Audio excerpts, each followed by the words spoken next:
flat sitting right here.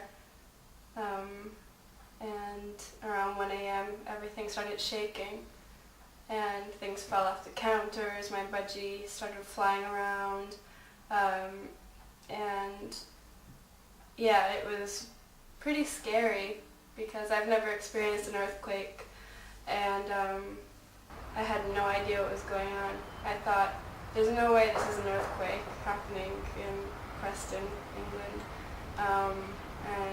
but it just lasted too long for it to be anything else. I couldn't figure out what else it could be. I made a few calls. I called my husband, who was out at the time, and he basically made me feel like I was insane.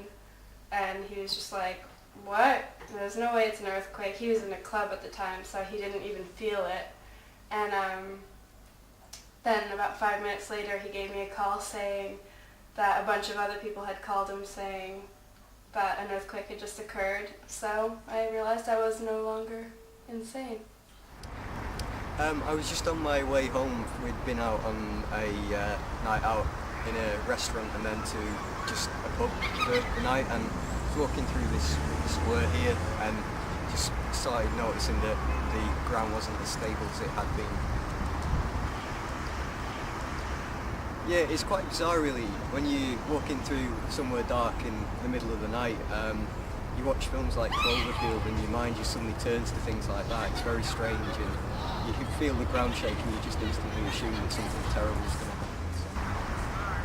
So I'm not really surprised by the amount of press coverage by it. It's quite a big event really, an earthquake. Certainly in Preston anyway. I don't think well, I don't know what they were saying about when the last one was, but of this scale, and certainly not in my lifetime that we've ever had anything like it. So, no, the public and the press reaction has been, yeah, pretty unsurprising really.